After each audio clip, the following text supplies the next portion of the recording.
এই দেখ, ছেলেটা টিকটক করছে। পাশ দিয়ে রাস্তায় হেঁটে চলা মানুষের কথা শুনে সৌরভ পেছন ফিরে তাকায়। তার হাতে বড় স্মার্টফোন। ফোন নিয়ে রাস্তার পাশে দাঁড়িয়ে টিকটক করছিল সে। লোক দুটো মধ্যবয়স্ক। তাদের কথা শুনে সৌরভ ফোন নামিয়ে হাতে নেয়। এই তুমি করিমের ছেলে না? সৌরভ মাথা নাড়িয়ে বলে, জি।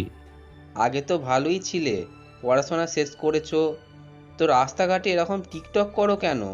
এগুলো কি ভালো? মানুষ খারাপ বলবে তো। আমি তো চুরি করছি না, খারাপ কোনো কাজও করছি না, তাহলে খারাপ কেন বলবে? যার মন মানসিকতাই খারাপ, সে আমাকে খারাপ বলবে। একে তো টিকটক করছো, আবার মুখে বড় বড় কথা। কি করবে এই টিকটক করে? সারাদিন টোটো কোম্পানির মতন ঘুরে বেড়ানো ছাড়া তো আর তোমাদের কোনো কাজই নেই। টিকটক করে কি বাবার মুখ উজ্জ্বল করবে? অভদ্র ছেলে। আঙ্কেল, এখানে অভদ্রের কি দেখলেন আপনি? টিকটক করলে খারাপ কি? খারাপ কি মানে? তোমাদের মতো ছেলের জন্যই সমাজ আজ ধ্বংস হতে চলেছে। বাবা তো কষ্ট করে রিক্সা চালিয়ে সংসার চালায়, ভবঘুরে টিকটক না করে বাবাকে হেল্প করলেও তো পারো, তবুও পরিবার শান্তিতে দুমুঠো খেতে পারবে। সৌরভ লোকটির কথার প্রেক্ষিতে কিছুই বলে না। চুপচাপ মাথা নিচু করে রাখে। অপরজন ব্যঙ্গ করে বলে, একে তো টিকটক করে, আবার পোশাকের বৈচিত্র্য দেখো, আর চুলগুলো এমন কালার করেছো কেন? স্মার্ট সাজতে চাও? এখানে তোমাদের স্মার্ট লাগে? যত সব ফালতু পোলাপান। এই চল, এদের বলে কোনো লাভ নেই। সে তার সাথে লোকটিকে নিয়ে চলে যায়। সৌরভ মাথা নিচু করে থাকে। তার বলার মতো কিছু নেই। যদিও সে জানে লোকটি ভুল কিছু বলছে না, তবে জেনেও সে নিজেকে সামলাতে পারে না। তার সবচেয়ে বড় স্বপ্ন সে একদিন বড় কন্টেন্ট ক্রিয়েটার হবে, সেটা যেভাবেই হোক না কেন। সৌরভ হাঁটতে শুরু করে। রাস্তার পাশ কাটিয়ে এগিয়ে যায় সামনের দিকে। সাভারের এক বস্তিতে সৌরভরা বসবাস করে। তার বাবা করিম একজন রিক্সা চালক। রিক্সা চালিয়ে সে পরিবারের খরচ বহন করে। অপরদিকে সৌরভের মা রাহেলা খাতুন। সে কোনো কাজ করে না, আগে মানুষের বাড়িতে কাজ করত। এখন বছর খানেক ধরে অসুস্থ হওয়ায় আর কারো বাড়ি কাজ করতে পারে না সে। সে ঠিকমতো ঘরের কাজগুলো করতেও অক্ষম। উঠতে বসতেই হাঁপানি উঠে যায়। করিম ও রাহেলার একমাত্র সন্তান সৌরভ। করিম গরিব হলেও ছেলেকে নিয়ে তার অনেক স্বপ্ন। তার স্বপ্ন সৌরভ একদিন বড় হবে। করিম তাকে পড়াশুনো করিয়ে ডাক্তার তৈরি করবে। এর পেছনে একটা কষ্টের কারণ আছে। সৌরভ যখন 3 বছরের শিশু, তখন করিমের সংসার আলো করে জন্ম নেয় তার দ্বিতীয় সন্তান, ছোট্ট ফুটফুটে একটা মেয়ে শিশু। তবে বাচ্চাটা হওয়ার পর থেকেই অসুস্থ হয়ে পড়ে। ধীরে ধীরে নিউমোনিয়া হয়ে যায়। তখন করিমের সংসারের অবস্থাও ছিল দারুণ করুণ। কোনো মতে খাবার জোগাতেও হিমশিম খেত। সে টাকার অভাবে মেয়ের চিকিৎসা করাতে পারে না। অনেক ঘোরাঘুরি করেও টাকা নিয়ে চিকিৎসা করাতে পারে না। চিকিৎসা বিনে মেয়েটা একসময় তাদের ছেড়ে চিরতরে হারিয়ে যায়। এরপর থেকেই করিমের মনে এক অদম্য জেদ চেপে বসে। তার একটাই জেদ, সে সৌরভকে বড় একটা ডাক্তার হিসেবে তৈরি করবে। সৌরভ বিনা পারিশ্রমে গরিবদের চিকিৎসা করবে। এই জন্য করিম রিক্সা চালিয়েও ছেলেকে পড়াশুনো করায়। সৌরভকে ভালো একটা স্কুল থেকে এসএসসি পাস করায়। এরপর নামকরা এক কলেজে ভর্তি করিয়ে দেয়। কিন্তু সৌরভ ইন্টারে উঠেই মোবাইল আসক্ত হয়ে পড়ে। সে টিকটকে আসক্ত হয়ে পড়ে বাজেভাবে। সে বাবার স্বপ্ন থেকে নিজের স্বপ্নকে বেশি প্রাধান্য দিতে শুরু করে। সৌরভ ফুটপাত ধরে হাঁটতে হাঁটতে এগিয়ে যায় মোড়ের দিকে। মোড় পেরিয়েই ছোট্ট একটা ব্রিজ। ব্রিজের ওপর বসে আছে 3জন ছেলে। ছেলেগুলো সৌরভের বন্ধু। তারাও এক একজন টিকটকার। সৌরভ তাদের দিকে এগিয়ে যায়। কিরে, তোদের কি খবর? সেখান থেকে রনি নামের ছেলেটা বলে, আরে তুই এসে গেছিস, তোর জন্যই তো আমরা অপেক্ষা করছিলাম। আমার জন্য?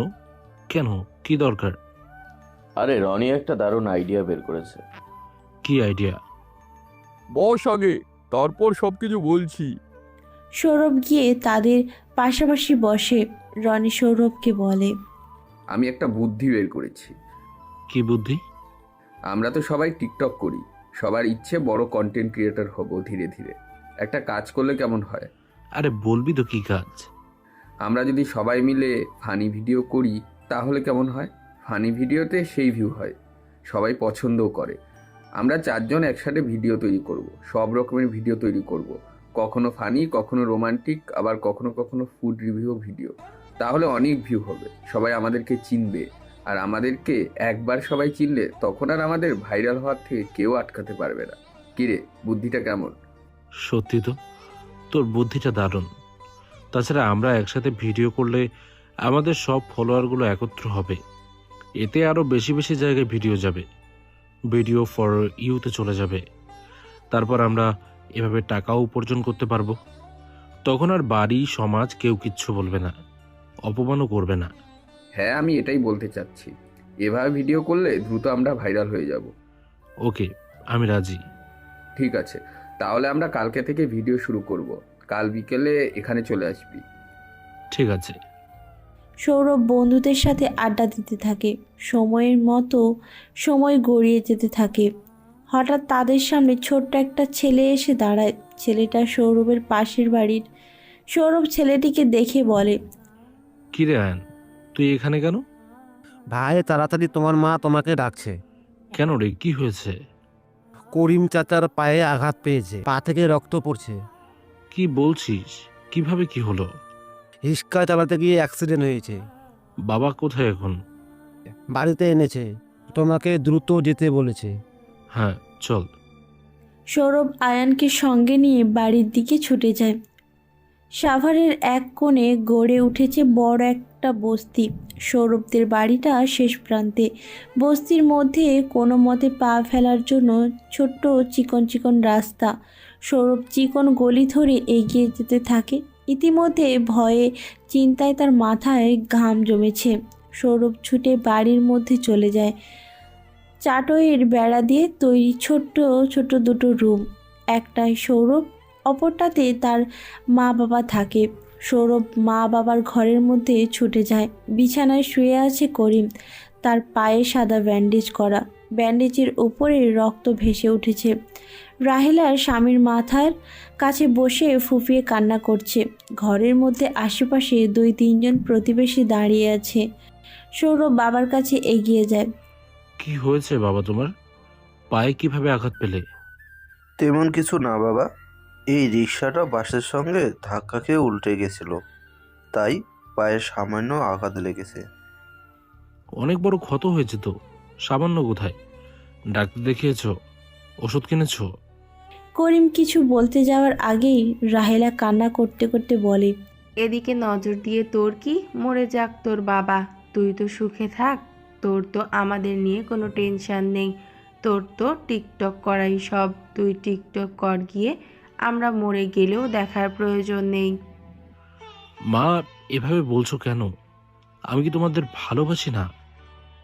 প্রতিবেশীর মধ্যে একজন মহিলা বলে, ভুল কি বলেছে?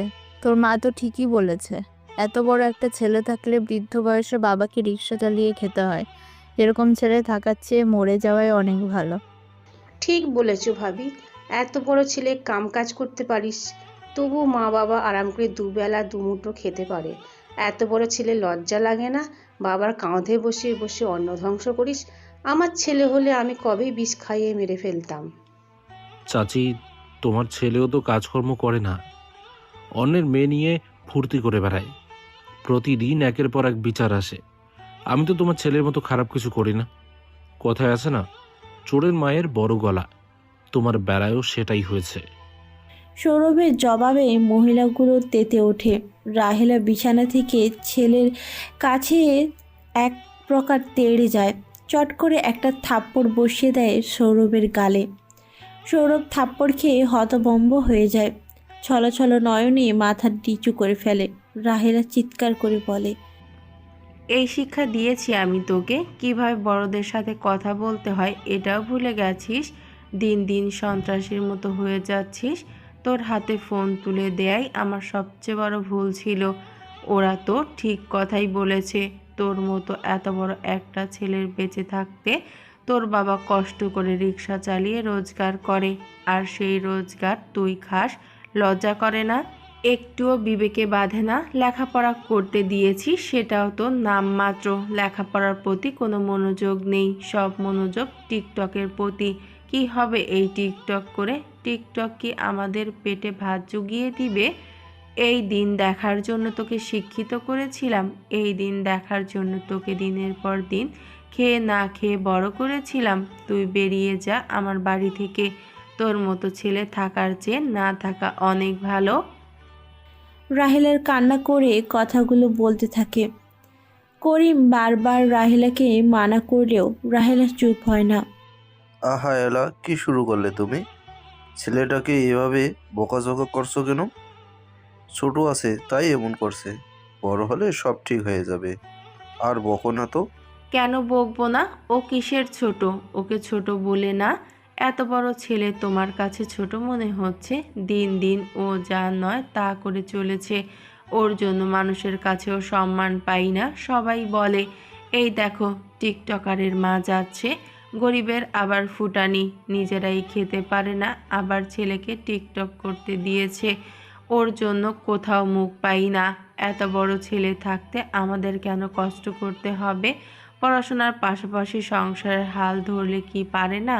এত বড় ছেলের একটুও কি বিবেক নেই? ও কি দেখে না বাবা কষ্ট করে কিভাবে সংসারটা চালাচ্ছে? ও কি দেখে না সংসারে কি বেহাল দশা? ওর মতো ছেলে থেকে কি হবে? তার চেয়ে বরং মরে যাওয়াও ভালো। ওর জন্য এই ঘরে আর কোনো খাবার নেই, আজ থেকে ওর খাওয়া বন্ধ। চুপ করো রাহেলা।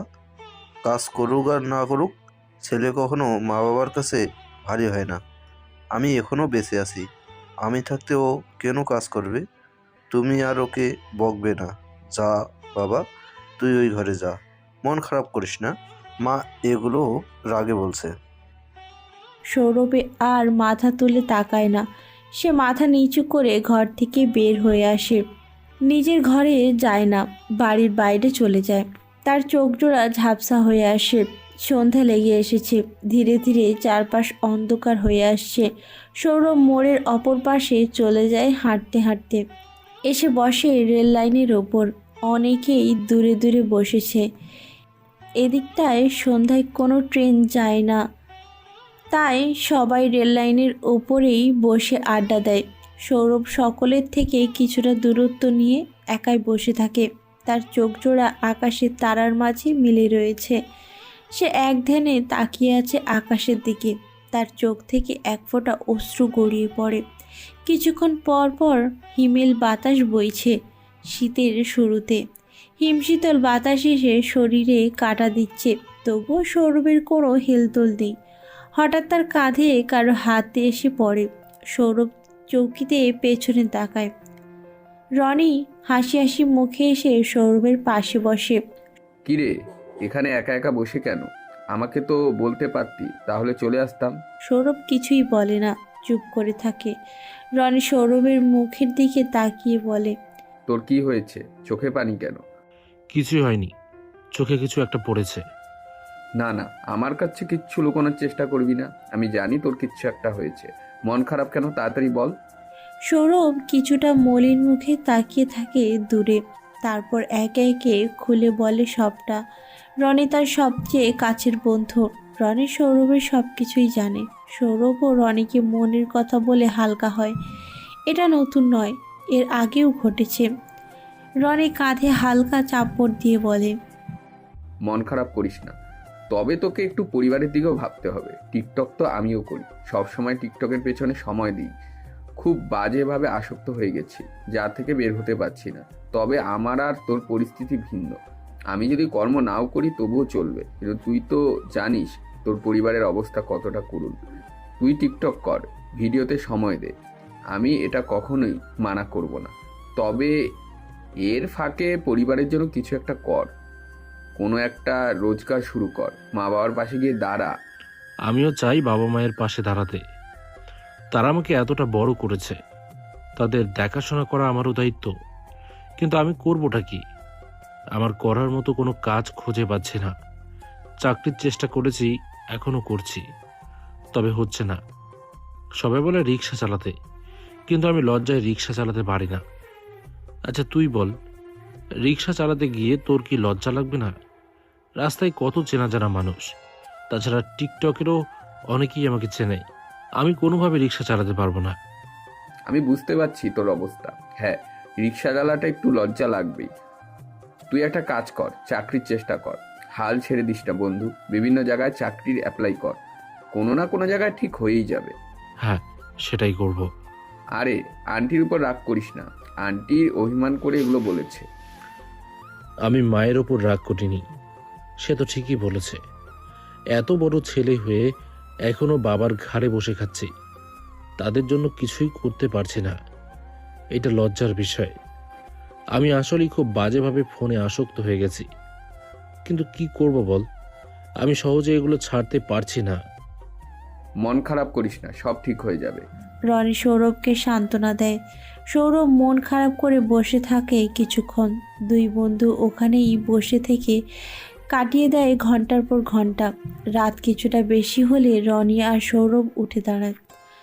ওকে, অনেক আড্ডা হলো, এবার বাড়িতে যা সৌরভ, আর রাগ করে থাকিস না। ওকে, সাবধানে যাস। রনি নিজের বাড়ির দিকে এগিয়ে যায়। সৌরভ আর রনিদের বাড়ি বিপরীতমুখী। সৌরভদের যে পাশে বাড়ি, তার অপর পাশে রনিদের বাড়ি। সৌরভ এই শহরে বড় হয়েছে। ছোট থেকেই রনি তার বন্ধু, দুজন দুজনের সবচেয়ে ভালো বন্ধু। রনির পরিবার খুব বড় লোক। তার বাবা একজন পুলিশ অফিসার, মা কলেজের শিক্ষক। রনিদের পরিবারের অবস্থা খুব ভালো। অপরদিকে সৌরভের পরিবার অনেক দরিদ্র। তবে রনি গরিব বন্ধুকে নিয়েই গর্ববোধ করে, কখনোই অবস্থান নিয়ে অহংকার করে না। সৌরভ ক্লান্ত মনে বাড়িতে চলে যায়। নিজের ঘরে ঢোকার পূর্বেই মা বাবার ঘরে একবার উঁকি মারে। দরজা খোলাই রয়েছে, দুজনে ঘুমিয়ে পড়েছে। টেবিলে খাবারের প্লেট ঢাকা। সৌরভ জানে তখন রাহিলা যা বলেছে সব কিছু অভিমান করে বলেছে। এই খাবারগুলো তার জন্যই রাখা হয়েছে। কিন্তু সৌরভ ভেতরে যায় না, দরজাটা ভিড়িয়ে নিজের রুমে চলে যায়। এখন আর তার খেতে মন চাইছে না। সে সোজা বিছানায় গিয়ে ফোনটা হাতে তুলে নেয়। ফোনের লক খুলেই টিকটকে প্রবেশ করে। এটাই তার এখন একমাত্র শান্তির মাধ্যম। কেন যেন টিকটকে আসলেই তার মনটা ভালো হয়ে যায়। সৌরভ নিজের আইডি চেক করতে থাকে। আইডিতে ঢুকেই তার মুখে হাসি ফুটে ওঠে। অনেক মাসের পরিশ্রম পর বেশ ফলোয়ার হয়েছে তার, প্রায় 3 মিলিয়ন ফলোয়ার। এগুলো তৈরি করতে কম কষ্ট হয়নি। নতুন নতুন লাইক, কমেন্ট, নোটিফিকেশান ভরে উঠেছে। সৌরভ নতুন একটা ভয়েস ভিডিও তৈরি করে। মুহূর্তে ছাড়তেই বেশ ভিউ হতে থাকে, লাইক কমেন্ট পড়তে থাকে। সৌরভ বেশ কিছুক্ষণ টিকটক স্ক্রল করতে থাকে। একসময় টিকটক থেকে বের হয়ে ফেসবুকে আসে। ফেসবুক পেজটাও বড় হতে চলেছে, তবে এখনও মনিটাইজেশন আসেনি। এটার অপেক্ষার প্রহর গুনছে সৌরভ। মনিটাইজেশন পেলেই তার ইনকাম শুরু। যেদিন পাবে সেদিনই তার স্বপ্ন পূরণের প্রথম পদক্ষেপ হবে। সৌরভের একটা ইউটিউব অ্যাকাউন্টও আছে। সে আগে শুধু শখের বশে টিকটক ভিডিও করত, তবে এখন তার শখটাকেই ক্যারিয়ার হিসেবে গড়ে তুলতে সে দেখিয়ে দেবে। টিকটক ইউটিউবার হয়েও সফল হওয়া যায়। ইউটিউবটা খুব অল্প সময় হলেও খোলা হয়েছে। বেশি একটা সাবস্ক্রাইবার নেই, তবে দিনে দিনে বেশ ভালোই বেড়ে চলেছে।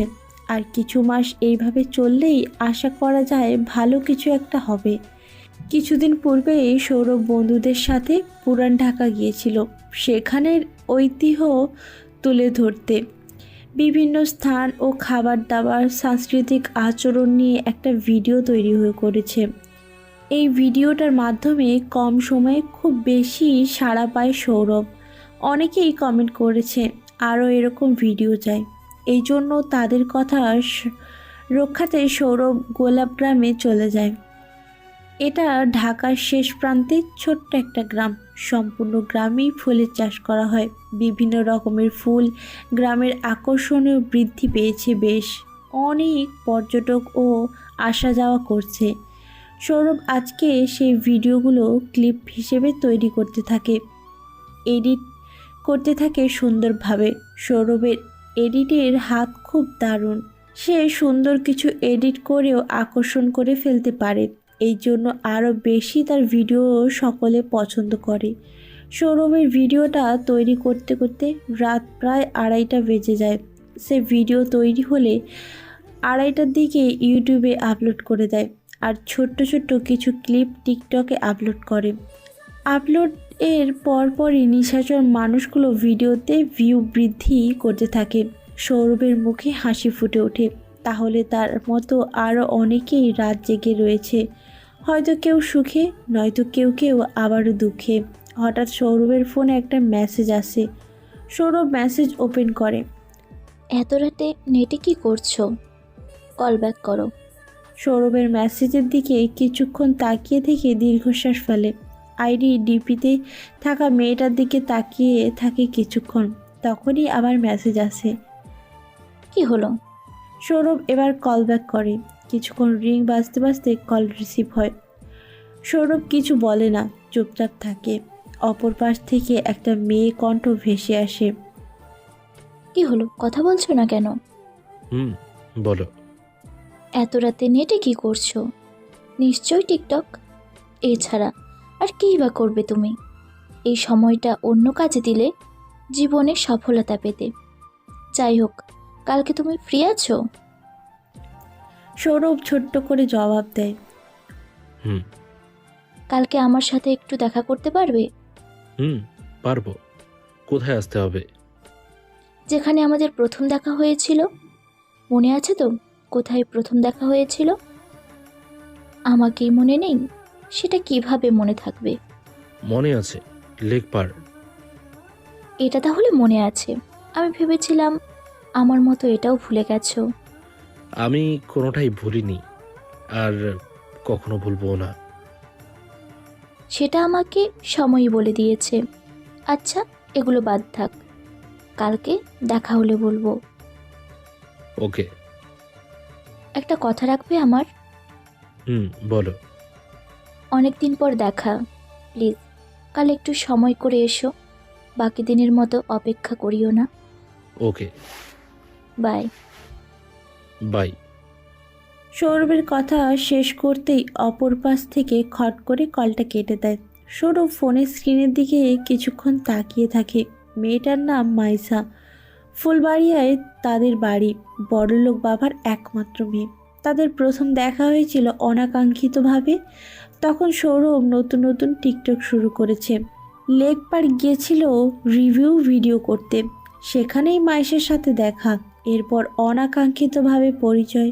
প্রথমে বন্ধুত্ব, তারপর ভালোবাসা। মাইশা জানে সৌরভ বস্তিতে থাকে, তবুও সে সৌরভকে অসম্ভব ভালোবাসে। সৌরভ নিজেও মাইশাকে অনেক ভালোবাসে। তাদের সম্পর্ক প্রায় 2 বছর। কিছুদিন আগেই তাদের ছোট্ট একটা ঝামেলা হয়। এরপর থেকে মাসখানেক দুজনের মধ্যে যোগাযোগ বন্ধ রয়েছে। সৌরভ প্রথমে চেষ্টা করেছে যোগাযোগ করার, তবে মাইশা যোগাযোগ রাখেনি। আজকে সে নিজেই হঠাৎ ফোন করলো। সে জানে না কাল তার জন্য কি অপেক্ষা করছে, কি হতে চলেছে কাল তার জীবনে। সৌরভ এসব ভাবতে ভাবতেই ঘুমে তলিয়ে যায়। কখন যে চোখ দুটো লেগে এসেছে সে জানে না। তার ঘুম ভাঙে সকালে মায়ের ডাকে। সৌরভ ধরফড়িয়ে উঠে বসে।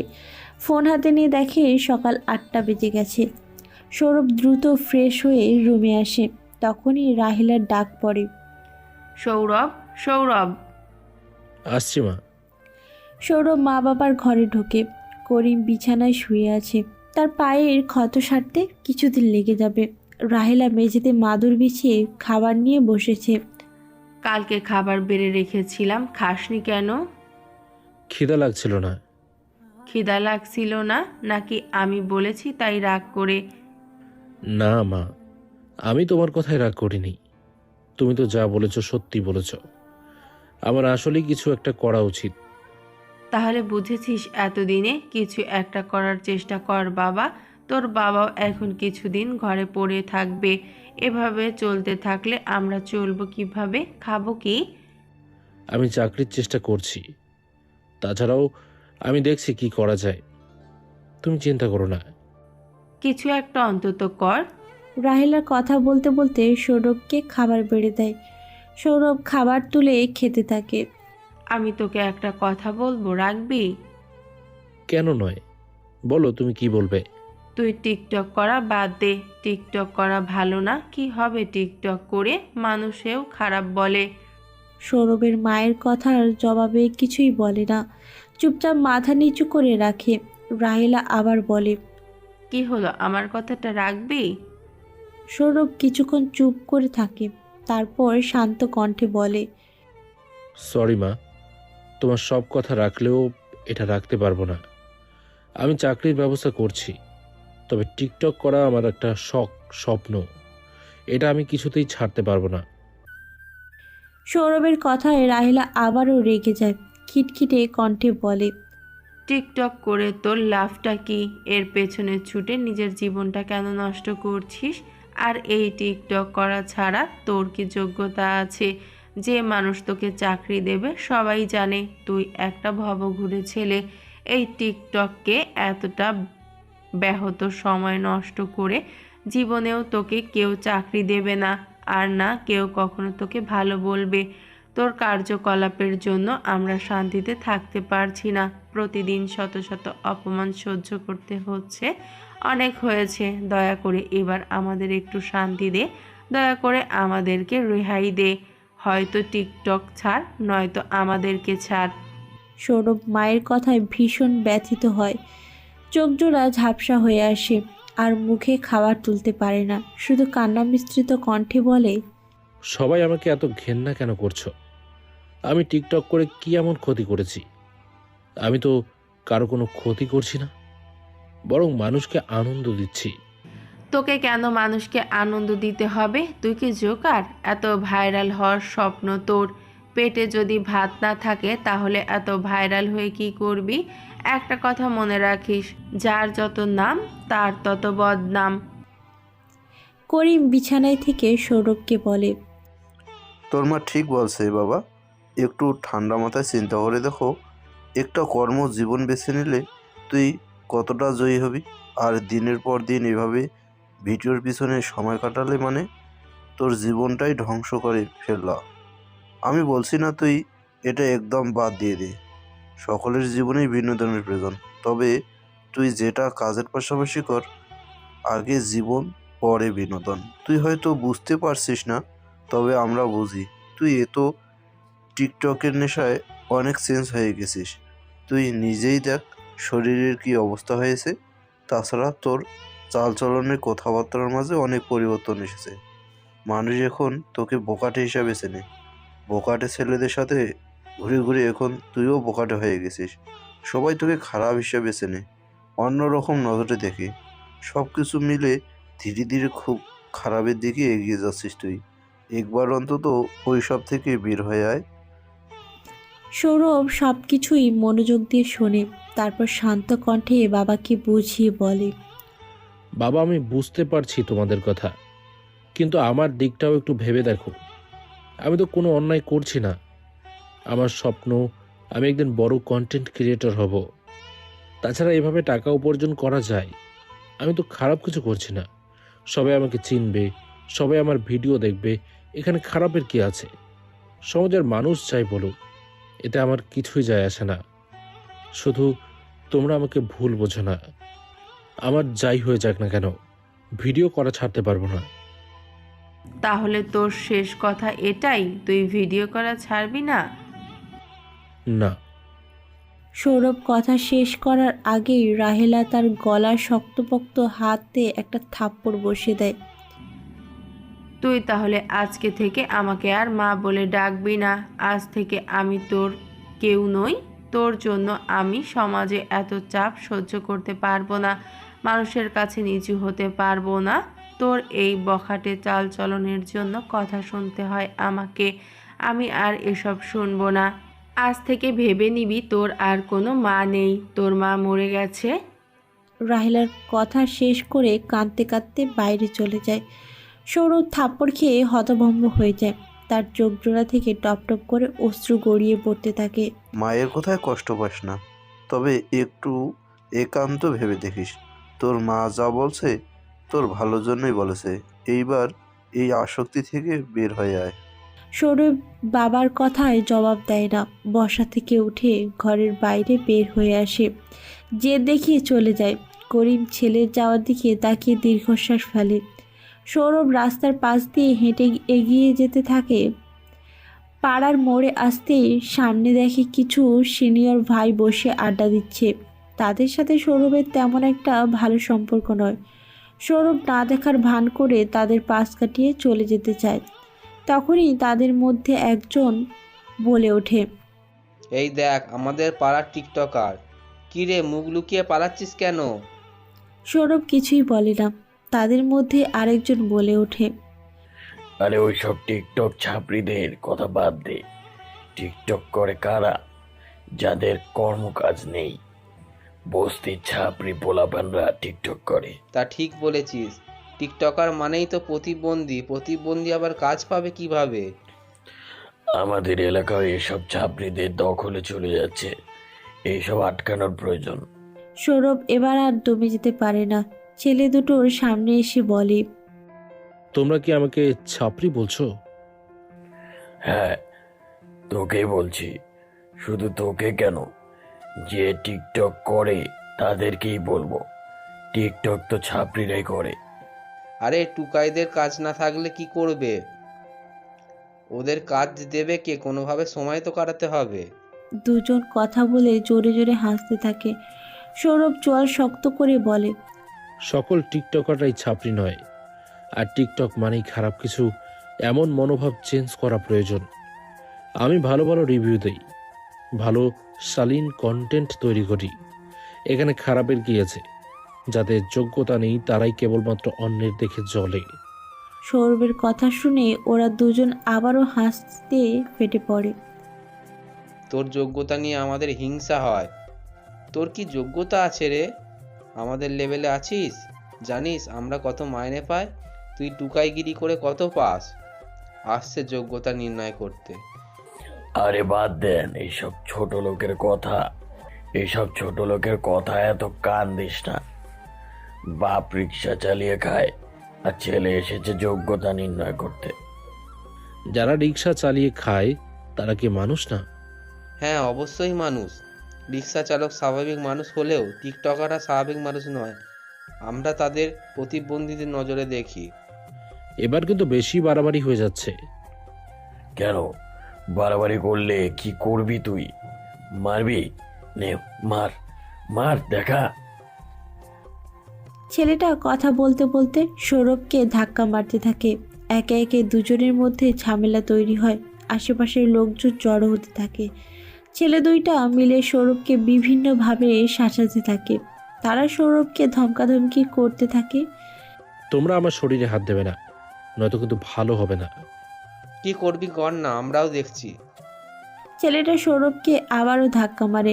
সৌরভ এবার রাগ সামলাতে পারে না। ছেলেটা নাকে একটা ঘুষি লাগিয়ে দেয়। ছেলেটা নাক চেপে ধরে। অপরজন সৌরভের উপর ঝাঁপিয়ে পড়ে। ছেলে দুজন মিলিয়ে সৌরভের উপর ঝাঁপিয়ে পড়ে। সৌরভও তাদের সঙ্গে হাতাহাতি শুরু করে। সৌরভ একা হাতে তাদের সঙ্গে পেরে ওঠে না। দুজন মিলে সৌরভকে মারতে থাকে। আশেপাশের মানুষজন এসে তাদেরকে থামিয়ে দেয়। তিনজনকে তিনি পাশে ঠেলে সরিয়ে নেয়। তোমরা কি শুরু করেছো? এটা একটা ভদ্র সভা, এখানে কেউ মারামারি করে না। তোমরা সমাজের মাঝে বিশৃঙ্খলা সৃষ্টি করবে না। ওদের মধ্যে দুজনের একজন বলে ওঠে, আমাদের কখনো দেখেছেন মারামারি করতে? এই ছোট লোক ফকিন্নির বাচ্চা আমাদের প্রথমে মেরেছে। সৌরভ ওদের দিকে আরেকটু তেড়ে গিয়ে বলে, মুখ সামলিয়ে কথা বলবি, নয়তো তোর জিহ্বা টেনে আমি ছিঁড়ে ফেলবো। দেখছেন দেখছেন আপনার সামনেই কেমন করছে। ও যদি আমাদের মারতে চায় তাহলে আমরা কি ওকে ছেড়ে দেব? আমি তোমাদের খুব ভালো করেই চিনি। তোমরা যে যেতে মারামারিতে জড়াবে না এটাও জানি। আর এই যে তুমি, তোমার বাবা গরিব হলেও খুব ভালো মানুষ। গরিবকে আমরা সবাই চিনি, খুব ভালো মনের মানুষ একজন। তো তুমি এতটা বেয়াদব হয়েছো কেন? আপনি সবটা না জেনেই আমাকে দোষারোপ করছেন কেন? আমি তো চুপচাপ রাস্তা দিয়ে যাচ্ছিলাম, ওরাই প্রথমে আমাকে অপমান করেছে। বৃদ্ধ সৌরভকে ধমক দিয়ে বলে, চুপ করো তুমি। তোমার মতো ছেলেদের খুব ভালো করেই চিনি। এখনকার ছেলেগুলো সব ফোন পে নষ্ট হয়ে গেছে। আর এই তো পেয়েছো টিকটক, এছাড়া আর কাজ কি তোমার? শুধু টিকটক করা, অভদ্রের মতো সারাদিন ঘোরাঘুরি করা, এছাড়া আর কি করার আছে? অসভ্য ছেলে। আমি টিকটক করি, চুরি নয়। আর টিকটক খারাপ হলেও নিশ্চয়ই আমার জন্য আপনার কোনো ক্ষতি হচ্ছে না। সো আমাকে এভাবে বলার আপনার কোনো রাইট নেই। বৃদ্ধের পাশে অনেক লোক জমেছে। সবাই সৌরভকে বিভিন্নভাবে কথা শুনিয়ে চলেছে, যে যা মুখে আসছে তাই বলছে। একজন মুরব্বী ধমক দিয়ে বলে, একে তো সমাজের মাঝে বিশৃঙ্খলা সৃষ্টি করছে, আবার বড় বড় কথা। তোমাদের মতন ব্যাকডেটেড ছেলেদের জন্য সমাজের বাচ্চাগুলো নষ্টর মধ্যে পড়ে যাবে। তোমাদের দেখে তারাও এইসব সন্ত্রাসীমূলক কাজকর্ম শিখবে। তোমাদের তো সমাজে রাখাই উচিত না, তোমাদের ঘাট ধাক্কা দিয়ে বের করে দেওয়া উচিত। কুলাঙ্গার বেয়াদব ছেলে। সৌরভ সকলের কথায় বিস্ময় হয়ে যায়। সে বুঝতে পারছে না এখানে তার দোষটা কি। আপনারা শুধু আমাকেই দোষারোপ করছেন কেন? এখানে আমার কি দোষ? শুধু এক পক্ষের কথা শুনেই আমাকে জানায় তাই বলছেন। ওরাই তো আমাকে প্রথম মেরেছে। তুমি কি মনে করেছো যা বলবে আমরা তাই বিচার করে নেব? ওরা তোমার মতো বস্তির ছেলে না, কিংবা তোমার মতো বখাটেও নয়। ওরা ভদ্র ঘরের সন্তান। ওদের মা বাবা ওদের যথেষ্ট ভালো শিক্ষা দিয়েছে। ওরা তোমার মতো মারামারি করবে না, এই বিশ্বাস আমাদের আছে। সৌরভ সকলের কথা শুনে হতভম্ব হয়ে যায়। মানুষ কিভাবে এত অন্ধবিশ্বাস হতে পারে? আপনারা সকলে আমার উপর এত রেগে কেন? কি দোষ করেছি আমি? আমি কি কখনো আপনাদের সাথে খারাপ আচরণ করেছি? তোমার চলাফেরা বখাটেদের আচরণের জন্যই আমরা তোমাকে পছন্দ করি না। তাছাড়াও তোমাকে দেখলেই তোমার চালচলনের একটা অশুভ ভাব মনে হয়। আর তোমাকেই বা কি বলবো, বস্তির ছেলে, এর চেয়ে আর কি বা হবে? লোকটির কথায় সৌরভ মনে ব্যথা পায়। লোকটি আবার বলে, বস্তির ছেলে বস্তির মতোই থাকবে, স্থানীয়দের সঙ্গেও লাগতে এসো না, নয়তো ভাগ্য খারাপ আছে। তখন ঘাট ধাক্কা দিয়েই শহর থেকে তাড়িয়ে দেব, নয়তো বেশি বাড়াবাড়ি করলে পিঁপড়ার মতন পায়ের তলায় পিষ্টে মারবো। তবুও কেউ কিছু বলতে পারবে না। অসভ্য বেয়াদব ছেলে, যাও এখান থেকে। লাস্টের কথাটা ধমক দিয়ে বলে মুরব্বী। তার কথায় সৌরভের চোখ ছলছল করতে থাকে। এত বড় অপমান এই জন্মে হয়তো তাকে কখনো কেউ করেনি। সৌরভ চোখের কোণায় থেকে অশ্রুবিন্দু হাত দিয়ে মুছে ফেলে, এগিয়ে চলে যায় সেখান থেকে। সকাল সকাল তার মনটাই খারাপ হয়ে যায়। একের পর এক অপমান এসে আঘাত করে হৃদয়ে। সৌরভ ক্লান্ত মনে হাঁটতে থাকে। তারপর গাড়িতে উঠে বসে। অপর পাশে মাইশা লেক পাড়ের বেঞ্চে বসে আছে। সে অনেকক্ষণ আগে থেকেই অপেক্ষা করছে সৌরভের জন্য, কিন্তু এদিকে এখনও সৌরভের কোনো দেখা পাওয়া খবর নেই। মাইশা অধৈর্য হয়ে অপেক্ষা করতে থাকে সৌরভের জন্য। প্রায় আধা ঘন্টা পর সৌরভের দেখা মেলে। মাইশা অতৃপ্ত নয়নে তাকায় সৌরভের দিকে। সৌরভ মাথা নিচু করে এগিয়ে আসছে রাস্তা ধরে। আগের চেয়ে এখন অনেকটা শরীরের অবনতি হয়েছে। শরীরে অপরিষ্কার ঢিলা শার্ট, মাথায় ঝাঁকড়া চুলগুলো উস্কো খুস্কো হয়ে রয়েছে, মুখটা মলিন। মাইশার বড্ড মায়া হয় তাকে দেখে। এই মায়ের জন্যই তো সে এখনও সৌরভকে ছেড়ে যেতে পারল না। মাইশা সৌরভের দিকে তাকিয়ে থাকে। সৌরভ মাথা উঁচু করে মাইশার চোখে তার চোখ পড়ে। দুজন চোখাচোখি হয়। সৌরভ থতমত খেয়ে যায়। এক মুহূর্ত তাকিয়ে চোখ সরিয়ে ফেলে। আবার পুনরায় মাথা নিচু করে ফেলে। মাইশা চোখে চোখ রেখে তাকানোর মতো শক্তি কিংবা মুখ তার নেই, তবে মাইশা একদিনে তার দিকে তাকিয়ে থাকে। সৌরভ আর দ্বিতীয়বার মাইশার দিকে তাকানোর সাহস পায় না। মাইশা বেঞ্চের এক কর্নারে বসে আছে, সৌরভ গিয়ে তার অপর কর্নারে বসে। কেউ কারোর সঙ্গে কথা বলে না, দুজনই চুপচাপ হয়ে থাকে। কিছু সময় তাদের নীরবেই কেটে যায়। তারপর সৌরভী প্রথম কথা শুরু করে, গলা খাকারি দিয়ে বলে, আমাকে কেন ডেকেছো? বলো কি বলতে চাও। কেন, কারণ ছাড়া কি তোমাকে ডাকা যাবে না? তোমার সাথে কথা বলতে হলে কি শুধু কারণই লাগবে? আমি সেটা বোঝাইনি। তুমি বলেছিলে কিছু একটা বলবে, এই জন্যই জিজ্ঞেস করেছি। মাইশা সৌরভের কথার জবাবে কিছুই বলে না। আবারও দুজনের মধ্যে কিছুক্ষণ নীরবতা নেমে আসে। দুজনেই চুপ হয়ে থাকে। কিছুক্ষণ পর মাইশা নড়ে চড়ে বসে, সৌরভের দিকে প্রশ্নবিদ্ধ চোখে তাকিয়ে বলে, আমাদের সম্পর্কটা নিয়ে কতদূর ভাবলে? সৌরভ মাইশার প্রশ্ন শুনে তার দিকে চোখ তুলে তাকায়। কিছু ভাবিনি। তাহলে কি এইভাবেই সম্পর্কটা ঝুলে থাকবে, নাকি তুমি চাইছো আমাদের সম্পর্কটা ভেঙে যাক? আমি কখনোই এটা বলিনি। মুখে না বললেও কাজে তো সেটাই বুঝিয়ে দিচ্ছ। তুমি যদি সত্যিই আমাকে ভালোবাসতে, তাহলে নিশ্চয়ই কোনো একটি উপায় বের করতে। মাইশা, তুমি আমার পরিস্থিতি সম্পর্কে খুব ভালো করেই জানো। তাছাড়া আমি কম চেষ্টা করিনি। তবুও যদি কোনো চাকরি না পাই তাহলে আমি কি করব? আমি নিরুপায়। তুমি নিরুপায় না, তুমি এটা ইচ্ছাকৃতভাবে করছো। তুমি তো এটাই চাইছো আমি যেন তোমার জীবন থেকে চলে যাই। এতেই তো তুমি খুশি। তুমি তো কখনো আমায় ভালোই বাসোনি। তুমি কেন বোঝার চেষ্টা করছো না? আমি আমার সবটুকু দিয়ে চেষ্টা করেছি, ইভেন এখনো চেষ্টা করছি। একবার চেষ্টা করে দ্বিতীয়বার টিকটক নিয়ে ব্যস্ত হয়ে রয়েছো, এটাই তোমার চেষ্টা। এর মধ্যে টিকটক কেন টানছো? তাছাড়া তুমি আমার পরিস্থিতি দেখেই আমাকে ভালোবেসেছো। এখন হুট করে বললেই তো আর বড়লোক হওয়া যায় না। আমি তোমাকে বড়লোক হতে বলিনি, আমি শুধু বলেছি তুমি একটা চাকরি জোগাড় করো। হ্যাঁ, এটা ঠিক, আমি তোমার পরিস্থিতি দেখেই তোমার প্রেমে পড়েছি। এটা নিয়ে আমি কোনো আফসোস করি না। ইভেন আমার শুধু তোমাকে চাই। তোমার কি থাকলো না থাকলো এতে আমার যায় আসে না, কিন্তু আমার পরিবার এটা মানবে? যখন আমার বাবা জিজ্ঞেস করবে ছেলে কি করে, তখন আমি কি জবাব দেব? আমি কিভাবে বলবো ছেলে কিছুই করে না, শুধু বখাটের মতো ভব ঘুরে বেড়ানো আর টিকটক ছাড়া সে কিছুই করতে জানে না? তখন কি আমার বাবা তোমাকে মেনে নেবে? আমার বাবার কথা বাদ দাও, তুমি হলে তুমিও কি চাইতে তোমার মেয়েকে বেকার একটা ছেলের হাতে তুলে দিতে? কখনোই দিতে না। তুমি কখনোই চাকরি নিয়ে সিরিয়াস নয়। তোমার সকল গুরুত্ব তো টিকটকের প্রতি। টিকটকের জন্য তুমি আমাকেও ঠিকভাবে সময় দাও না। ব্যাস, অনেক হয়েছে মাইশা। আমি তোমাকে কিভাবে বোঝাবো?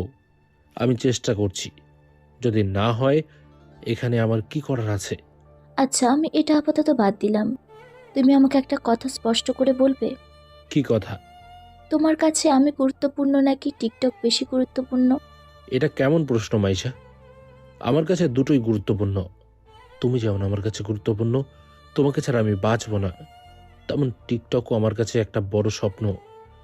সেটা ছাড়া আমি বেঁচে থাকলেও সুখে থাকবো না। তার মানে তুমি টিকটক ছাড়বে না? এখানে ছাড়ার কথা কোথায় থেকে আসছে? তুমি নিজেকে টিকটকের সাথে কেন মেলাচ্ছ? তুমি আমার কাছে সবসময় গুরুত্বপূর্ণ মাইশা। আমি তোমাকে অনেক ভালোবাসি, নিজের থেকেও বেশি। তাহলে তুমি টিকটক করা ছেড়ে দাও। কি লাভ তোমার এসব করে? এই একমাত্র টিকটকের জন্য সবাই তোমাকে বখাটে খারাপ ছেলে বলে। তুমি প্লিজ এটা ছেড়ে দাও। টিকটকের জন্য তোমার ভবিষ্যৎ নষ্ট হচ্ছে। কে কি বললো না বললো এতে আমার কোনো যায় আসে না। তার মানে তুমি সত্যি টিকটক ছাড়তে পারবে না? সৌরভ সোজাসুজি জবাব দেয়, না। আমি তোমাকে শেষবারের মতো বলছি সৌরভ, তুমি টিকটক ছাড়বে কিনা বলো। তুমি টিকটককে আসক্ত থাকলে কখনোই সফলতা অর্জন করতে পারবে না। তোমার জীবনে যে কোনো একটা থাকবে, হয় টিকটক নয়তো আমি। বলো তুমি কোনটা বেছে নিতে চাও? মাইসার প্রশ্নের জবাব দ্রুত দিতে পারে না সৌরভ। সে অস্বস্তিতে পড়ে যায়। দুটোই তার জীবনের জন্য গুরুত্বপূর্ণ। একটা ছেড়ে আরেকটা বেছে নিতে সে কিছুতেই পারবে না।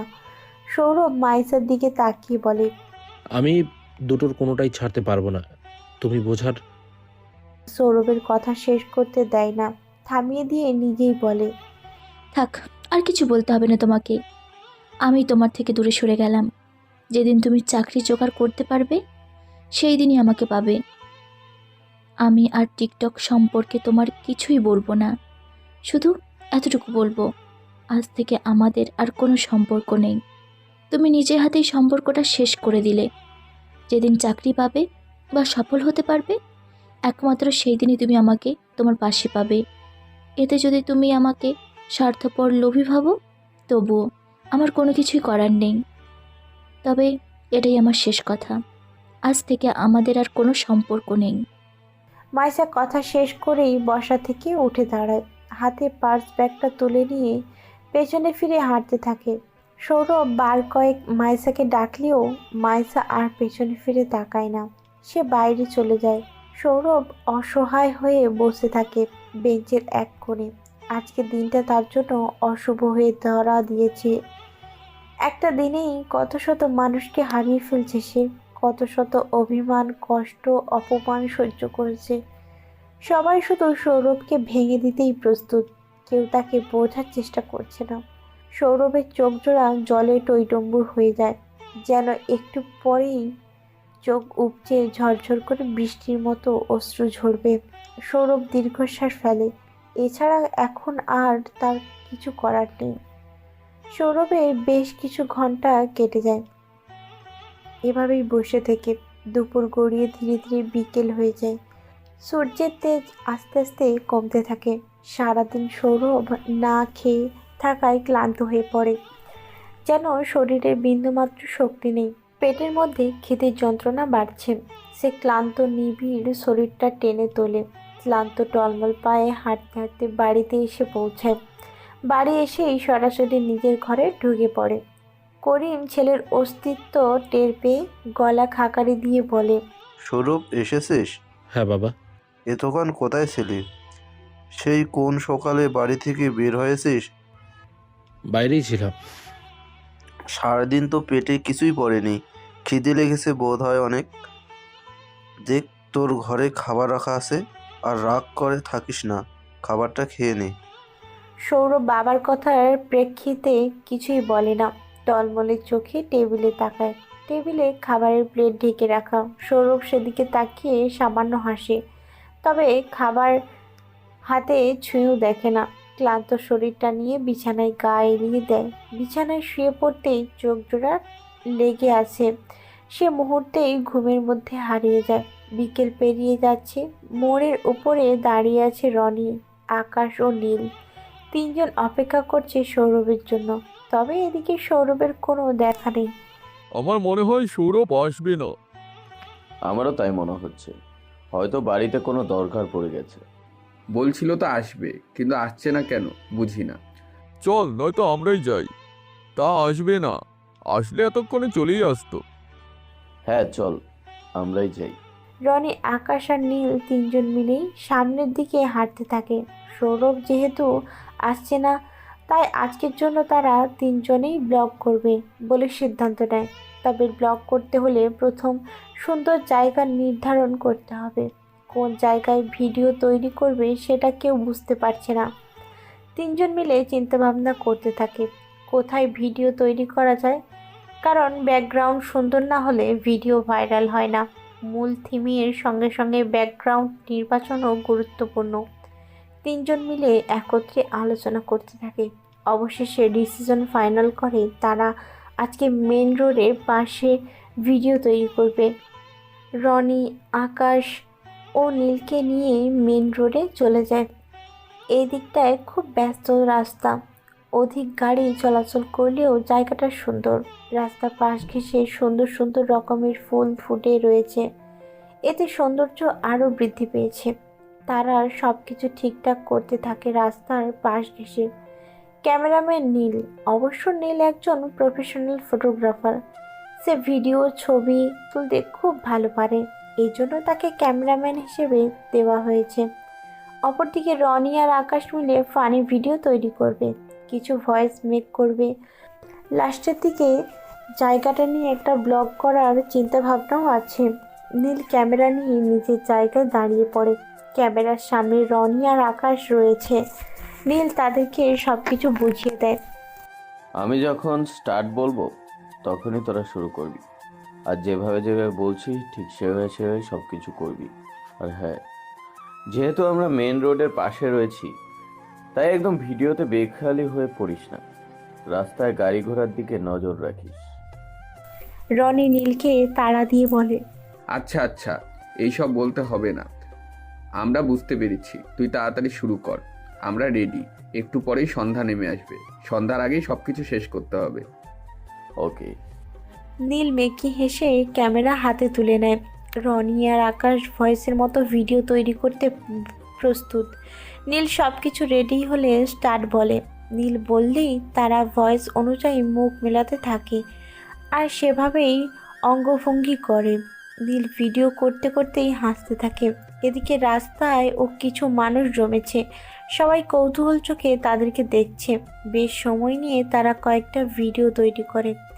এরপর আরও একটা ভিডিও তৈরি করতে প্রস্তুত হয়, এটাও ফানি কমেডি টাইপের। স্টার্ট করার পরেই দুজনে অভিনয় শুরু করে। সব কিছু ঠিকঠাক হলেও লাস্ট পর্যায়ে আকাশ হেসে ফেলে, ভিডিওটা নষ্ট হয়ে যায়। এর জন্য রনি দুষ্টুমি করে আকাশকে মারতে তেড়ে যায়। আকাশ ব্যস্ত রাস্তায় বেখেয়ালিভাবে দৌড়ে চলে যায়। রনিও তার পেছনে পেছনে যায়। মুহূর্তে একটা বাস ধেয়ে আসে। রনি আকাশ দুজনেই অপ্রস্তুত হয়ে পড়ে। সব কিছু চোখের পলকে ঘটে যায়। এতটা দ্রুত সব কিছু হতে থাকে যে তারা পালানোর সময় পায় না। আকাশ কোনো মতে লাফ দিয়ে বেঁচে যায়। সে ছিটকে দূরে গিয়ে চলন্ত রিকশার উপর পড়ে। তার তেমন কোনো ক্ষতি না হলেও রিকশাওয়ালা হাতে প্রচুর ব্যথা পায়। আকাশ বেঁচে গেলেও রনি কিছুতেই থেমে যেতে কিংবা পালিয়ে বাঁচতে পারে না। সে গিয়ে সোজাসুজি বাসের সামনে পড়ে। বাস ও এত দ্রুত ব্রেক করতে পারে না। ব্রেক করার আগেই বাস রনির শরীরের এক সাইড ধাক্কা লাগায়। রনি বাসের ধাক্কায় দূরে গিয়ে ছিটকে পড়ে। শরীর থেতলে রক্তে রাস্তা রঞ্চিত হয়ে যায়। বাস হঠাৎ ব্রেক করায় ভেতরে যাত্রীদেরও আঘাত লাগে। চারিদিকে হইহুল্লোড় শুরু হয়ে যায়। মুহূর্তেই নীল স্তব্ধ হয়ে যায়। তার মস্তিষ্ক যেন এক মুহূর্তের জন্য অচল হয়ে গেছে। মুহূর্তেই হুঁশ ফিরতেই সে চিৎকার করে ওঠে। হাত থেকে ক্যামেরাটা রাস্তায় পড়ে থাকে। সে দৌড়ে বন্ধুর থেতলানো শরীরের কাছে যায়। বাস রনির শরীরের এক সাইডে লাগায় সঙ্গে সঙ্গে তার মৃত্যু হয়নি, তবে এক সাইড থেতলে গেছে। চামড়া ঝলসে হাতের সঙ্গে ঝুলছে। নীল চিৎকার করে বন্ধুর কাছে যায়। সে হাঁটু গেড়ে বসে রনির মাথা নিজের হাঁটুতে তুলে নেয়। অপরদিকে বাসের অপর পাশে গিয়ে আকাশ পড়েছে। সে পায়ে প্রচুর ব্যথা পেয়েছে, তবুও বন্ধুর এ অবস্থা দেখে পায়ের ব্যথা ভুলে যায়। খুঁড়িয়ে খুঁড়িয়ে দৌড়ে যায় রনির কাছে। দুজন মিলে রনিকে নিয়ে পাগল প্রায় হয়ে যায়। এদিকে বাসের কিছু যাত্রী আহত হয়েছে। রিক্সা চালকও গুরুতর ব্যথা পেয়েছে। হঠাৎ অ্যাক্সিডেন্ট, মুহূর্তেই চারপাশ থমকে যায়। দ্রুত অ্যাম্বুলেন্স ডাকা হয়। রনি সহ আহতদের হাসপাতালে নেওয়া হয়। সৌরভ ক্লান্ত শরীরে এখনও ঘুমে বিভোর। চারিদিকে মাগরিবের আজান হচ্ছে। সৌরভের ঘুম এখনও ভাঙে না। সে আরামসে ঘুমিয়ে রয়েছে। হঠাৎ মায়ের চিৎকার তার ঘুম উবে যায়। সৌরভ ধরফড়িয়ে উঠে বসে। অপরদিকে রাহেলা বেগম চিৎকার করে চলেছে, সৌরভ তাড়াতাড়ি ওঠ বাবা, সর্বনাশ হয়ে গেছে। মায়ের চিৎকারে সৌরভ ভয় পেয়ে যায়। ধরফড়িয়ে বলে, কি হয়েছে মা? তোমাকে এত চিন্তিত দেখাচ্ছে কেন? চিৎকার করছো কেন? কি সর্বনাশ হয়েছে? আমার লাখো কোটি ভাগ্য বাবা, তুই আজকে বাইরে বের হোসনি, নয়তো তোকে হারিয়ে ফেললে আমার কাকে নিয়ে বেঁচে থাকতাম। রাহেলা কথা বলতে বলতে ফুপিয়ে কেঁদে ওঠে। সৌরভ কিছু বুঝতে পারে না। কি হলো সেটাও অজানা। সৌরভের কৌতূহল ধীরে ধীরে বাড়তে থাকে। সৌরভ আবারও মাকে প্রশ্ন করে, কি সর্বনাশ হয়ে গেছে মা? আমাকে খুলে বলো, আমি তো কিছুই বুঝতে পারছি না। রাহেলা ভয়ার্ত কণ্ঠে হাঁপাতে হাঁপাতে বলে। রনির সৌরভ রনির কথা শুনে বিছানা থেকে পা নামিয়ে বসে, দ্রুত অধৈর্য কণ্ঠে বলে। কি হয়েছে রনির? কি হয়েছে আমাকে সবটা খুলে বলো। রনি অ্যাক্সিডেন্ট করেছে, হাসপাতালে ভর্তি। মায়ের কথা শুনে সৌরভের মাথায় যেন আকাশ ভেঙে পড়ে। কি বলছো তুমি? কিভাবে কি হলো? রাহেলা সবটা ছেলেকে খুলে বলে। টিকটক করতে গিয়ে আজ এই অবস্থা। তোকে কতবার বলেছি এসব ছেড়ে দিতে। চল তাড়াতাড়ি, আমাদের হাসপাতালে যেতে হবে। রনির অবস্থা নাকি খুব একটা ভালো না। তুমি আসো মা, আমি চলে গেলাম। সৌরভ আর এক মুহূর্ত দাঁড়ায় না, ছুটে বাইরে বের হয়ে আসে, দ্রুত যাত্রা শুরু করে হাসপাতালের উদ্দেশ্যে। রনিকে আইসিইউতে ভর্তি করা হয়েছে। ডক্টর জানিয়েছে রোগীকে বাঁচানো গেলেও তার এক সাইড পুরোপুরি অকেজো হয়ে পড়বে, মানে রনি কখনোই এক সাইডে শক্তি পাবে না। রনির চিকিৎসা শুরু করেছে। তার সম্পূর্ণ শরীরেই সাদা ব্যান্ডেজ, ব্যান্ডেজের ওপরে রক্তে ভেসে লাল হয়ে গেছে। এখনও তার জ্ঞান ফেরেনি। আজকে জ্ঞান ফিরবে কিনা সেটাও নিশ্চিত নয়। বাসের বেশ কিছু যাত্রীরা আহত হয়েছে। হঠাৎ ব্রেক করায় অনেকেরই মাথায় আঘাত লেগেছে, কারো কারো পায়ে, হাতে সহ বিভিন্ন জায়গায় ক্ষত বিক্ষত হয়েছে। রিক্সা চালকের একটা হাত ভেঙে গেছে। সকলের আত্মীয় স্বজন হাসপাতালে আর্তনাদ শুরু করেছে। ব্যাপারটা ইতিমধ্যে পুলিশ কেস হয়ে গেছে। আইন বিরোধী কাজ করায় আকাশ ও নীলকে পুলিশ হেফাজতে নিয়ে যায়। তাদের অপরাধ, তারা ব্যস্ত রাস্তায় বেখেয়ালি টিকটক করছিল, আর তাদের জন্যই এত এত মানুষ আহত। রনি মৃত্যুর সঙ্গে পাঞ্জা না নড়লে তাকেও জেলখানায় নেওয়া হতো। যেহেতু অনেক মানুষ আহত হয়েছে, তাই কত বছর তাদের বন্দি থাকা লাগবে তা অনিশ্চিত। আকাশের পায়ে সামান্য চোট পেয়েছিল, সে অবস্থায় তাকে জেলখানায় নিয়ে যাওয়া হয়েছে। সৌরভ হতভম্ব পায়ে হসপিটালের করিডোরে পেরিয়ে এগিয়ে যায়। হসপিটালের ভেতর চারিদিকে মানুষ গিজগিজ করছে। কত শত মানুষ বেডে শুয়ে রয়েছে, কত শত মানুষ আবার মৃত্যুর সাথে পাঞ্জা লড়ছে। এখানে আসলেই বোঝা যায় জীবন কতটা ভয়ঙ্কর সুন্দর। দ্বিতীয় ফ্লোরে আসতেই সৌরভের কানে বাজে রনির মায়ের কান্নার আওয়াজ। তিনি আইসিসি এর বাইরে ছেলের জন্য কান্নাকাটি করে লুটোপুটি খাচ্ছে। রনির বোন তাকে সামলানোর চেষ্টা করেও ব্যর্থ হচ্ছে।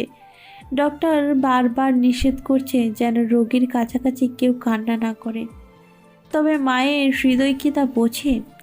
সৌরভ প্রথমে আইসিইউর দরজায় চলে যায়। ভেতরে সকলের প্রবেশ নিষেধ। সৌরভ কাচের দরজার বাইরে দাঁড়িয়ে থাকে। বাইরে থেকে রনিকে দেখা যাচ্ছে। রনির মাথায় সহ শরীরের এক সাইডে ব্যান্ডেজ করা, মুখে অক্সিজেন মাস্ক। রনির প্লাস চলছে খুব ধীর গতিতে, শ্বাস প্রশ্বাস সামান্যভাবে চলছে। এখনও জ্ঞান ফেরেনি। কবে যে জ্ঞান ফিরবে সেটা ডক্টর গ্যারেন্টি দিতে পারছে না। সৌরভ বাইরে থেকে বন্ধুকে ছলছল নয়নে দেখে। সবচেয়ে কাছের বন্ধুর এই অবস্থা দেখে তার হৃদয় কেঁপে ওঠে। বুকের মধ্যে কেমন এক ব্যথা অনুভব করে। সৌরভের চোখ জোড়া ভিজে যায়। পরিবার ও মাইসার পর এই একটি মানুষই তার সবচেয়ে আপনজন। আজ তার এই দুর্দশার সৌরভ কিছুতেই মানতে পারছে না। রনির এই পরিণতি তাকে ভীষণ কষ্ট দিচ্ছে। সৌরভ হয়তো চিৎকার করে কাঁদতে পারছে না, উপর থেকে কেউ বুঝতেও পারছে না, কিন্তু ভেতরে ভেতরে তার হৃদয়ে ঝড় বয়ে চলেছে। হঠাৎ সৌরভের শরীরে ধাক্কা লাগে। সৌরভ পড়তে পড়তেও নিজেকে সামলে নেয়। চকিত নয়নে পাশে তাকায়। ধাক্কাটা তাকে রনির মা মেরেছে। রনির মা চিৎকার করে বলে, কেনে এসেছো এখানে? আমার ছেলে পুরোপুরি মরে গেলে কি না এটা দেখতে এসেছো, নাকি যতটুকু বেঁচে আছে সেই বাসাটুকু শেষ করে দিতে এসেছো? রনির মায়ের কথায় সৌরভ যেন আকাশ থেকে পড়ে। সে কিছুই বুঝতে পারছে না। কি বলছেন আন্টি? আমি কেন এমন চাইব? রনি আমার বন্ধু, আমি কেন তার মৃত্যু কামনা করব? তোমরা কেউ রনির বন্ধু নও। তোমরা সবাই রনির শত্রু। তোমরা ওকে মৃত্যুর মুখে ঠেলে দিয়েছ। তোমাদের সঙ্গ পেয়ে ও ফোনে আসক্ত হয়ে গিয়েছিল। সব সময় টিকটক টিকটক টিকটক, এটা ছাড়া আর কিছুই বুঝতো না। তোমরাই ওকে টিকটকের প্রতি আসক্ত করেছ, যার ফলে আমার ছেলে ধীরে ধীরে নষ্ট হয়ে গেছে। আর সেই টিকটকের কারণে আমার ছেলের এই অবস্থা। তোমরা যদি ওকে সমর্থক না করতে, ওর সাথে পাল্লা দিয়ে টিকটক ভিডিও না করতে, তাহলে আমার ছেলের এই খারাপ অবস্থা হতো না।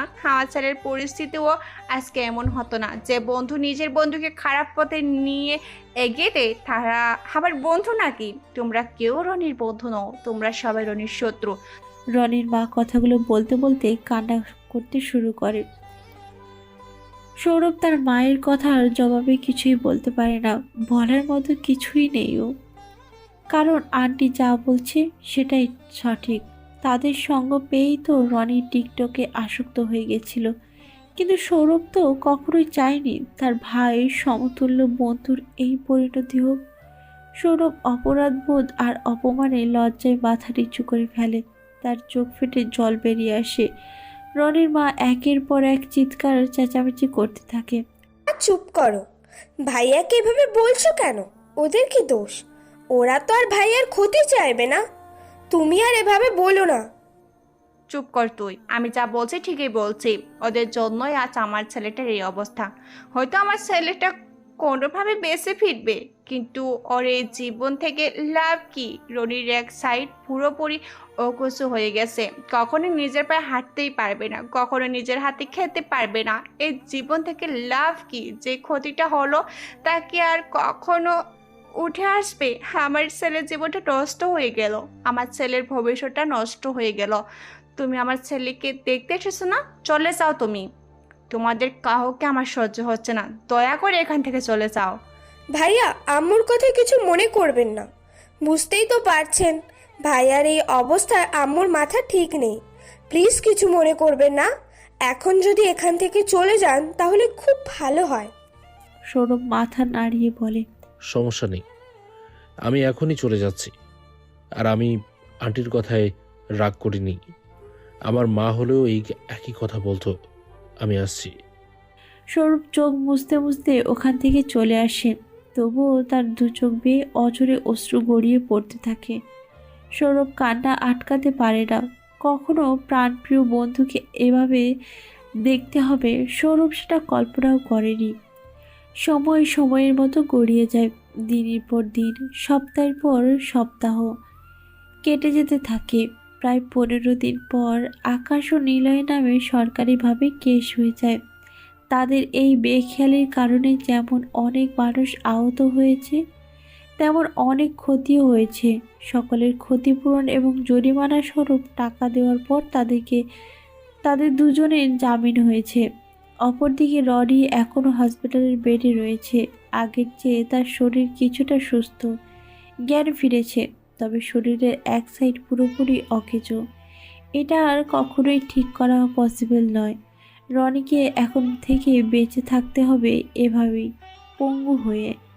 সৌরভ প্রতিদিন 2-3 বার রনির সঙ্গে দেখা করতে আসে। রনির মাও বাস্তবতা মেনে নিতে বাধ্য হয়েছে। এখন আর বন্ধুদের দোষারোপ করে না। দোষারোপ করলেও আর তার ছেলে সুস্থ হয়ে ফিরবে না। যা হওয়ার তা তো আগেই হয়ে গেল। একটা ঝড় কতগুলো জীবন নষ্ট করে দিল। এটার মূল কারণ ছিল রনিদের অসাবধানতা। তাদের কৃতকর্মের ফল তারা পেয়ে গেলে চিরদিনের জন্য। প্রতিদিনের মতো আজকেও সৌরভ রনির সাথে দেখা করতে এসেছিল। বন্ধুর সাথে ঘণ্টাখানেক সময় কাটিয়ে বাইরে বেরিয়ে আসে। তখনই চোখ পড়ে অপ্রীতিকর কিছু দৃশ্য। হসপিটালের এক সাইডে বিশাল লাইন জমেছে। সেখানে সাধারণ মানুষগুলো দাঁড়িয়ে সরকারি ঔষধ নেওয়ার আশায়। অপরদিকে ডক্টর আরামে একটা একটা করে রোগী দেখে ঔষধ দিচ্ছে, খুব ধীরে গতিতে। একজনকে ঔষধ দিয়ে আবার নিজের মতো ফোনে ব্যস্ত হয়ে পড়ছে। কখনো ফোনে কথা বলছে, কখনো গান ভিডিও দেখছে। এদিকে এতগুলো মানুষ লাইনে দাঁড়িয়ে রয়েছে, সেদিকে তার বিন্দুমাত্র খেয়াল নেই। এটা নতুন নয়, এটা প্রতিদিনের ঘটনা। এর আগেও বহুবার দৃশ্যটা সৌরভের চোখে পড়েছে। সে কিছুবার প্রতিবাদও করেছে, তবে কোনো লাভ হয়নি। উল্টো ডক্টর সৌরভকে ঘাড় ধাক্কা দিয়ে বের করে দিয়েছে, অনেক বাজে ব্যবহার করেছে। তবে সৌরভ আজকে পিছিয়ে যায়নি। এভাবে পিছিয়ে গেলে আজীবন নিয়ম বিশৃঙ্খলা রয়ে যাবে। তাদের বিরুদ্ধে প্রতিবাদ করা জরুরি। তবে কিভাবে কি করবে সৌরভ বুঝতে পারছে না, কারণ এই বিষয়গুলো পুলিশও সহজে পাত্তা দেবে না। সৌরভের মাথায় একটা বুদ্ধি খেলে যায়। বিষয়টা সাধারণ জনগণের মাঝে তুলে ধরলে মন্দ হয় না। এতে ডক্টরও ভয় পাবে, সবাই প্রতিবাদ করার সাহসও পাবে। তবে প্রথমেই সৌরভ ভিডিও করে না, ডক্টরকে আরও একবার সরাসরি সচেতন করার চেষ্টা করে।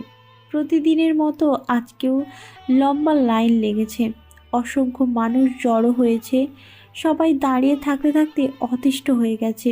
চটচটে গরমে সবার অবস্থা খুব খারাপ, মানুষজন অস্বস্তিতে দাঁড়িয়ে রয়েছে। এদিকে সাধারণ জনগণ কষ্টকর পরিস্থিতিতে রইলেও ডক্টরের মাঝে কোনো তাড়াহুড়ো নেই। সে নির্বিঘ্নে বসে রয়েছে, ফোন দেখছে আর চা খাচ্ছে। লোকগুলো একটু কিছু জিজ্ঞেস করলেই ডক্টর চিৎকার করে বলে ওঠে, এই সকলে চুপ করে দাঁড়িয়ে থাকুন, আমার খাওয়া হবে, তারপর আবার ওষুধ দেওয়া শুরু করব। একদম চেঁচামেচি করে সকলকে বের করে দেব। সরকারি ওষুধ নেবেন ফ্রি ফ্রি, দাঁড়িয়ে থাকা তো লাগবেই। ফ্রিতে তো আর এমনি এমনি মুখ দেখে দেব না। ডক্টর এটা ওটা বলে চিৎকার করে ওঠে। অসহায় লোকগুলো উপায় না পেয়ে দাঁড়িয়ে থাকে, এছাড়া আর কোনো উপায় নেই তাদের হাতে। সৌরভ লাইন পেরিয়ে ডাক্তারের কাছে যায়, গলা খাকারি দিয়ে বলে, এক্সকিউজ মি। ডক্টর ঘাড় ঘুরিয়ে দেখে বলে, কি চাই? ওষুধ লাগবে, লাইনে দাঁড়ান। এখানে কি দেখছেন না এতগুলো মানুষ দাঁড়িয়ে? ওদের রেখে আপনাদের আগে দেব নাকি আমি? জমিদার উঠে এসেছে, যান গিয়ে লাইনে দাঁড়ান। আমার ওষুধ লাগবে না। তাহলে শুধু শুধু এখানে এসে ভিড় করছেন কেন? আপনি লোকগুলোকে দাঁড় করিয়ে রেখেছেন কেন? ওরা আর কতক্ষণ দাঁড়িয়ে থাকবে?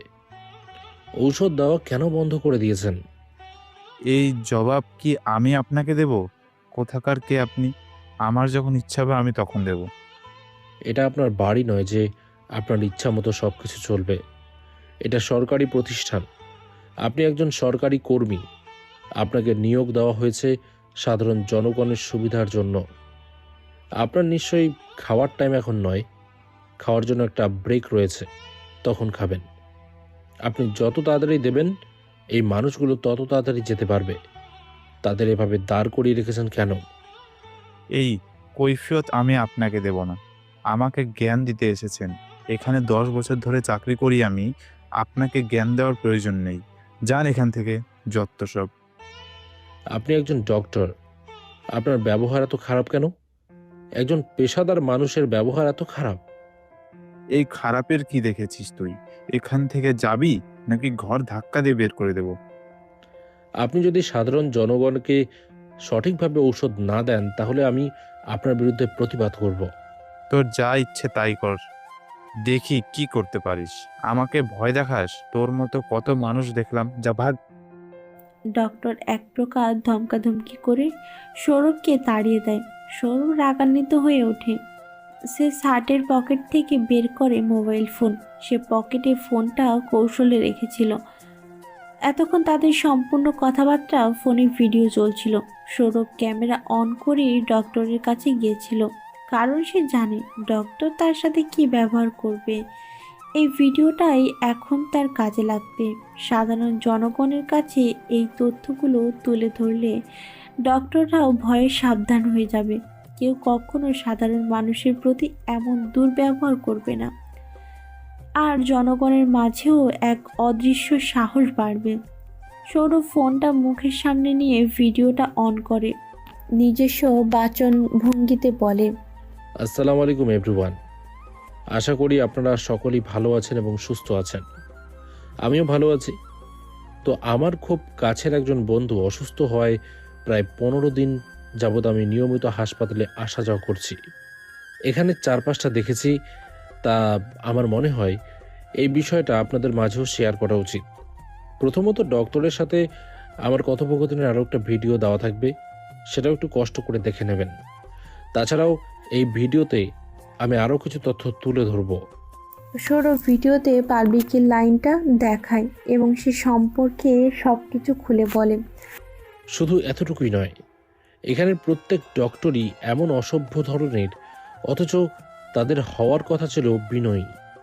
সরকার তাদের রেখেছেই মানুষের সেবা করার জন্য, আর এখানে ঘটছে উল্টো।